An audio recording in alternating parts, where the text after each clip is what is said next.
Racionalidad en ciencia y tecnología. Las prácticas científicas y tecnológicas no constituyen la única manera racional de conocer y de intervenir en el mundo. Por León Olivé, investigador del Instituto de Investigaciones Filosóficas de la Universidad Nacional Autónoma de México. Lectora, Dalia.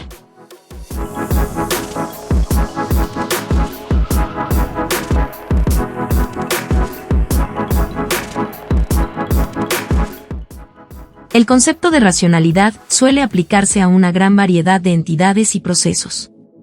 Puede predicarse racionalidad o irracionalidad de las personas, de sus creencias, de sus acciones, de sus decisiones y elecciones. Es posible hacer estos juicios tanto sobre individuos como sobre grupos de personas, como las comunidades científicas. La reflexión sobre la racionalidad es tan antigua como la filosofía occidental. Para muchos filósofos, la racionalidad se aplica sobre todo a las metodologías que deben seguirse cuando los humanos toman decisiones o hacen elecciones, como y por qué actuar de una cierta manera en circunstancias específicas, qué creer o no creer, etc. En numerosos casos se reduce el problema de la racionalidad al análisis de la elección de medios adecuados para obtener fines determinados. Nos referimos a la racionalidad instrumental. Pero otros filósofos han considerado que también es posible hacer elecciones racionales o irracionales de fines y de metas, e incluso de normas y de valores. Para otros más, la racionalidad se refiere al ejercicio de una capacidad básica, la razón, la cual permite tomar decisiones y realizar una serie de acciones necesarias para habérselas con el entorno, para aprovecharlo en beneficio de quien realiza las acciones, para su supervivencia y bienestar. La racionalidad es compleja y está compuesta de otras capacidades más básicas, entre ellas, tener representaciones del mundo, tener creencias y aceptarlas o rechazarlas, proponerse fines y tratar de lograrlos, elegir entre cursos de acción posibles, aprender y usar un lenguaje proposicional, expresar creencias por medio de proposiciones, hacer inferencias, al menos deductivas, inductivas y analógicas, y evaluar si son correctas. Dialogar, dar y recibir razones, construir modelos y teorías que sirven como guías para la acción y para la intervención en el mundo, elegir entre modelos y teorías, evaluar creencias y cursos de acción posibles, justificar creencias y cursos de acción elegidos, evaluar los fines y, en su caso, justificarlos o cambiarlos, evaluar los intereses y valores propios, justificarlos y, en ocasiones, modificarlos o cambiarlos.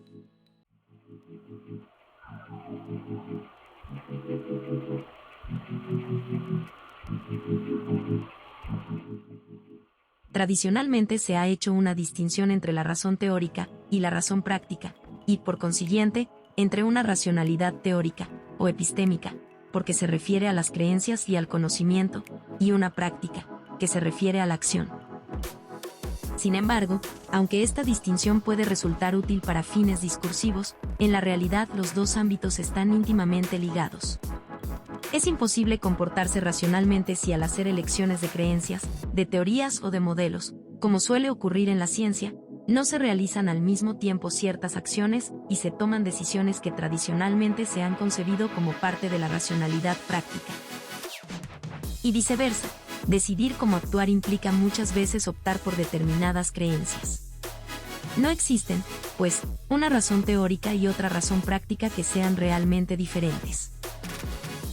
En la filosofía de la ciencia y de la tecnología ha interesado mucho el análisis de los procesos que seguimos para elegir teorías o modelos, así como formas de actuar, cuando decidimos realizar ciertas observaciones o experimentos, en el caso de la ciencia, o cuando decidimos cómo intervenir en el mundo, en el caso de la tecnología, y si esas decisiones son racionales o irracionales.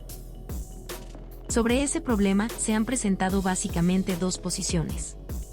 La primera consiste en establecer a priori, sin indagar sobre la forma en que se toman esas decisiones y se hacen esas elecciones en las prácticas científicas, una serie de criterios que deben satisfacerse para que la elección o decisión en cuestión se considere racional. El problema de esta estrategia estriba en que muchas veces los criterios propuestos se hallan demasiado alejados de las prácticas científicas o tecnológicas reales. Y como éstas no satisfacen los criterios, acaban siendo consideradas no racionales. La otra estrategia se basa en no presuponer criterios a priori, sino en intentar formularlos a partir de la observación y el análisis cuidadoso de las prácticas científicas y tecnológicas, y en llamar, consecuentemente, racionales a esas formas de elección y de decisión. Se da entonces por sentado que las formas de proceder en ciencia y tecnología constituyen paradigmas de racionalidad, en el sentido de ejemplos de cómo se debe actuar.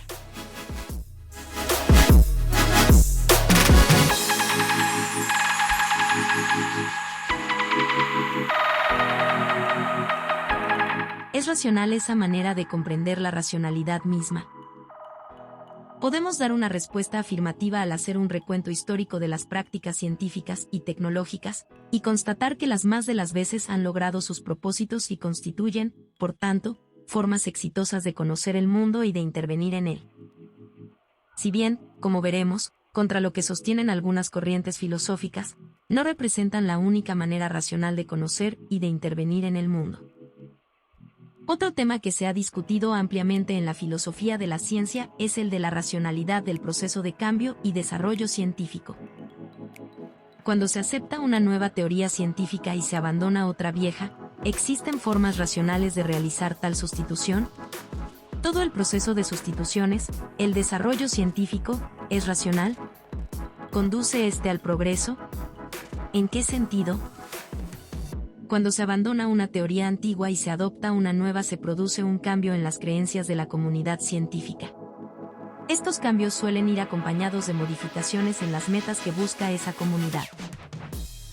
Normalmente, los cambios de creencias y de fines se hacen para obtener mayor coherencia o realizabilidad de las metas. Dos condiciones de racionalidad de la ciencia. Pueden ser progresivos en el sentido de un contexto específico, ayudan a la realización de las metas establecidas en ese contexto, o en un sentido más general. Lo que hace racional el proceso de desarrollo científico es que se remueven incoherencias y se abandonan fines que se han encontrado irrealizables, y en su lugar se proponen visiones coherentes y objetivos que se cree con buenas razones que pueden alcanzarse. Cuando los científicos hacen esas elecciones, se comportan racionalmente, y gracias a eso la ciencia progresa. Es cierto que el progreso se evalúa a partir de los fines que se han propuesto y se han logrado, pero muchos filósofos han argumentado que no existen fines últimos e inmutables con respecto a los cuales pudiera juzgarse el progreso de la ciencia, sino que el progreso consiste en el logro de los fines propuestos en cada época y por cada práctica científica. Dijimos antes que las prácticas científicas y tecnológicas no constituyen la única manera racional de conocer y de intervenir en el mundo.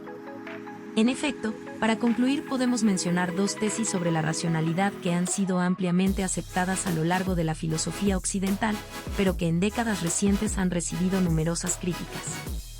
La primera sostiene que la razón constituye uno de los rasgos distintivos de nuestra especie frente a otros animales, es decir, que la racionalidad sería exclusiva de los humanos.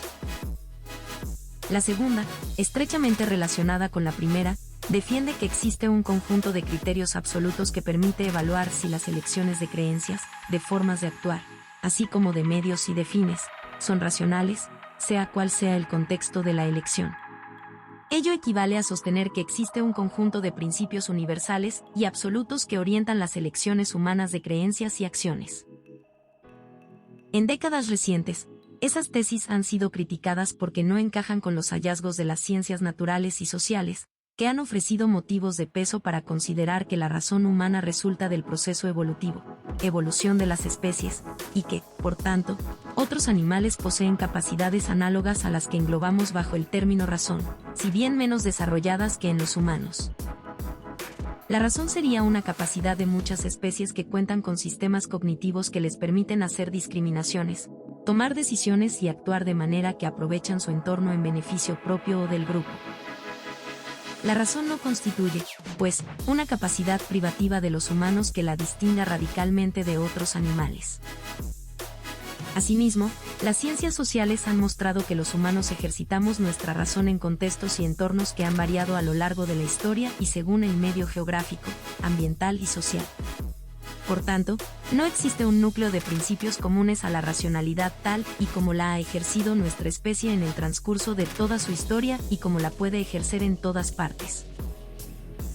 Esas visiones caracterizan a la concepción naturalizada y situada de la razón y de la racionalidad, de las cuales se deriva la concepción pluralista de la racionalidad. Según esta, no hay una única racionalidad, sino una pluralidad de racionalidades.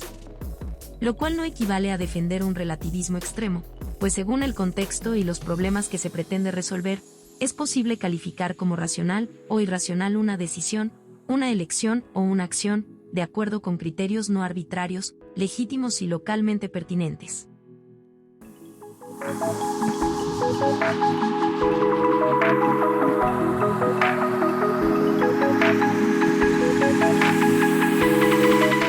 La ciencia misma, en su desarrollo histórico, ha respondido a diferentes conjuntos de criterios para elegir teorías o modelos, y para decidir cómo actuar, de manera que la concepción pluralista de la racionalidad da cuenta, mejor que otros modelos monistas, del desarrollo científico y del papel que la racionalidad ha desempeñado en la ciencia. Esta fue una de las principales contribuciones de Thomas Kuhn, especialmente en su influyente Estructura de las revoluciones científicas, que el año pasado cumplió medio siglo tras su publicación.